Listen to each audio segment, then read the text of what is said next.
Olá, eu sou Alberto Delisla e hoje vamos fazer mais uma análise do episódio The ABCs of Death e mostrar como que esse episódio nos indica, ainda que de uma forma velada, disfarçada, elementos da teoria da evolução de Charles Darwin. E caso você não me conheça, eu sou Alberto Delisla e nesse canal falamos de psicologia, filosofia, neurociência e, é claro, de Rick and Morty. Inclusive, se você gosta de análises filosóficas e psicológicas desse seriado, depois dá uma olhadinha em nossas playlists. A gente tem uma apenas sobre Rick and Morty. Bom, mas antes de falarmos das conexões entre The ABCs of Death e a teoria da evolução, vamos a um breve resumo da trama do episódio. Ao descobrir pelo noticiário que o condenado assassino de crianças, Joseph Lipnick, está prestes a ser executado por uma injeção letal por ter comido o próprio filho, Thomas Lipnick, Pat se lembra de como tentou lidar com o desaparecimento do seu amigo Tommy, imaginando que ele se perdeu em seu mundo imaginário chamado Fropland. Rick então revela que esse tal mundo imaginário era, na verdade, uma de suas invenções que foram criadas para Beth brincar. Beth então percebe que isso significa que Tommy pode realmente ainda estar preso lá nesse mundo, e ele vai visitar Fropland com Rick. Durante a aventura, eles descobrem que as criaturas foram criadas e corrompidas usando DNA humano, indicando que Tommy está de fato preso nessa dimensão.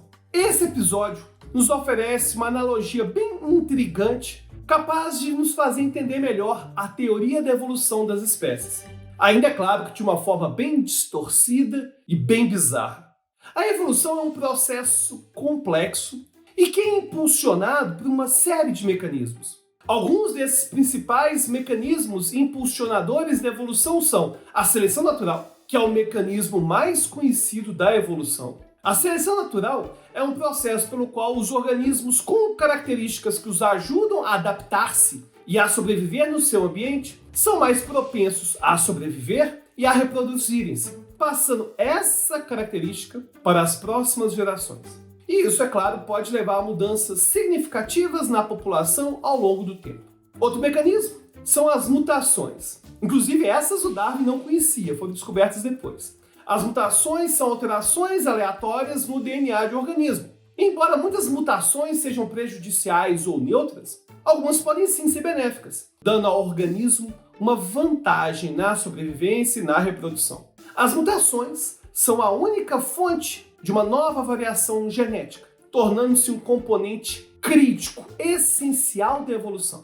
A gente também tem a chamada deriva genética. A deriva genética é um processo aleatório que pode levar a mudanças na frequência de genes em uma população.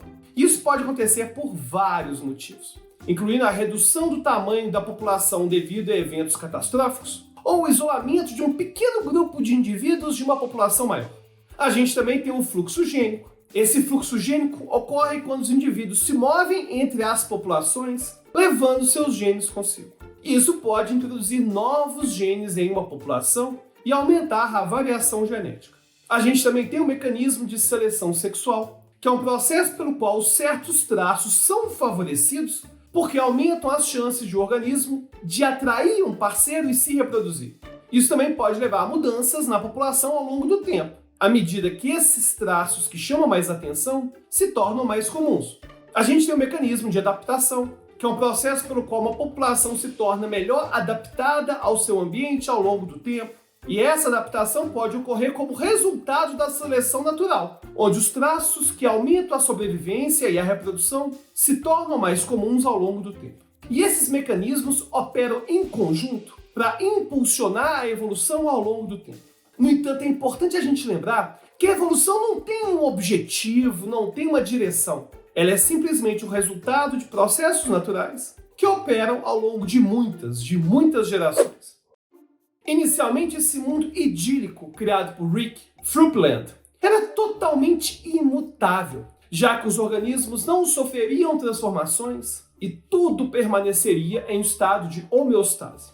Rick projetou Fropland com suas nuvens geradas proceduralmente, rios que eram arco-íris, água que era respirável, onde era impossível afogar, chão saltitante e criaturas extremamente amigáveis, ou seja, um local totalmente seguro. E para isso ser totalmente seguro, Ele quis que nada mudasse por lá. A estabilidade de Fruitland é algo totalmente artificial criado por Rick, mas também é uma sentença de morte para a evolução. O ambiente nunca muda, os organismos nunca mudam, não há pressões ou seleção sobre as criaturas. E é claro, também não existe variabilidade genética, não temos mutações nem nada disso. Portanto, os organismos criados por Rick, ao menos inicialmente, nunca mudariam.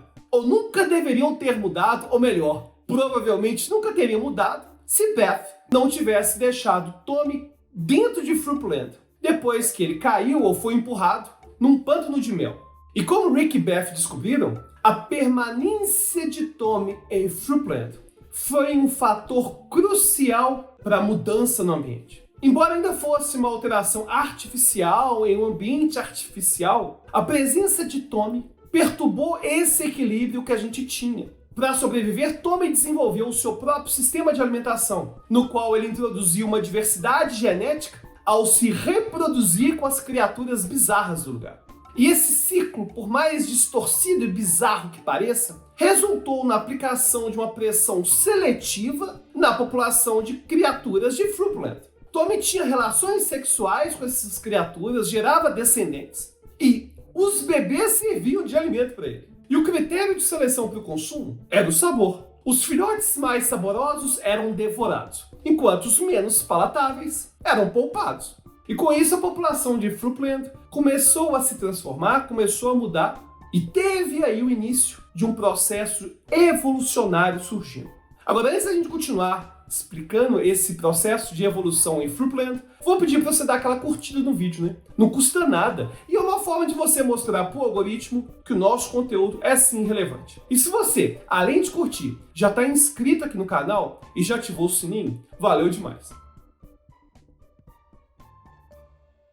Bom, voltando à evolução de Fruitland, os filhotes menos saborosos também precisavam se alimentar. E à medida que Tommy aumentava a produção de descendentes com muita variabilidade genética, o processo evolutivo só acelerava.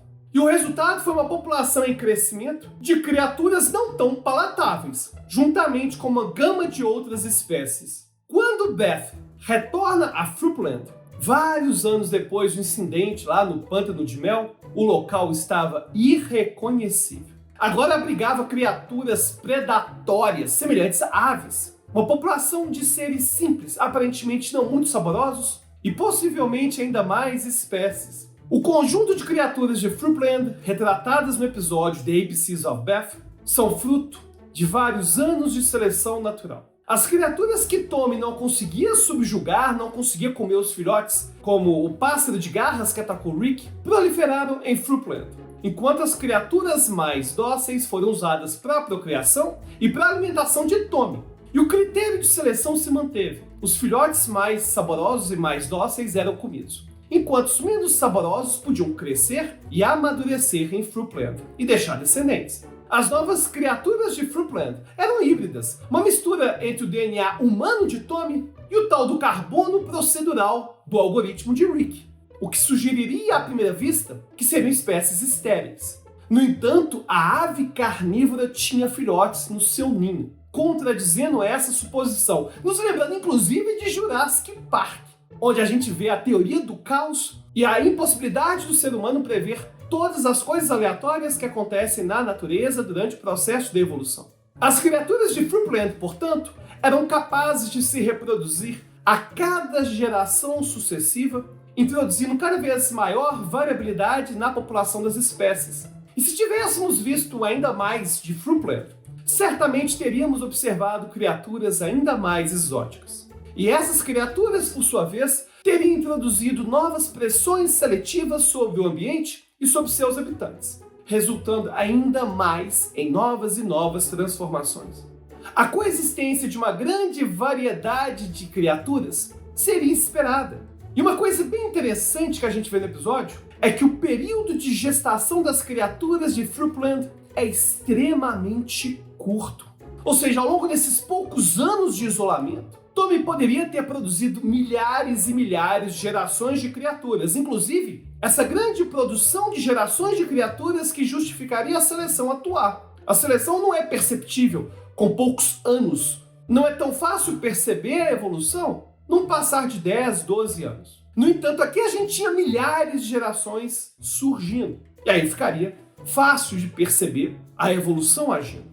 Ou seja, essas mudanças ambientais implementadas por Tommy possibilitaram que esses milhares e milhares de novos indivíduos desenvolvessem ainda novas espécies, que foram vistas posteriormente. Aliás, nós seres humanos estamos a menos de 8.000 gerações de distância dos primeiros Homo sapiens. Ou seja, se a gente também vivesse pouquíssimo tempo e reproduzisse tão rapidamente, a gente também poderia em pouco tempo ter tantas gerações quanto as vistas no episódio. E com mais tempo, Fruitland teria continuado a mudar, se distanciando cada vez mais daquele design original de Rick. Talvez até mesmo se aproximasse de um nível de organização semelhante a de um microverso, graças às transformações lentas e graduais promovidas pela evolução ao longo do tempo.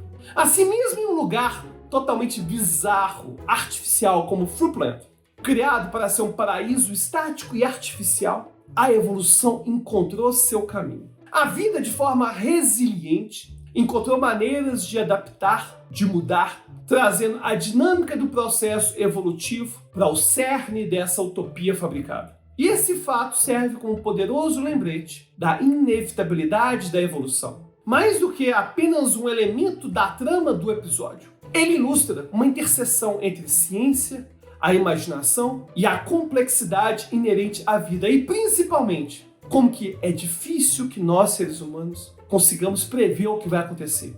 Como bem visto lá em Jurassic Park. E aí, o que você achou dessa análise envolvendo teoria da evolução e o episódio Rick and Morty? Quer sugerir algum vídeo pro canal? Deixa seu comentário agora, é claro. Se você quiser conversar diretamente comigo e com a nossa comunidade, aí tem que virar apoiador, né? Clica no link da descrição e participe da nossa campanha do Apoia-se. E a gente se vê lá no grupo secreto do Telegram. Até a próxima.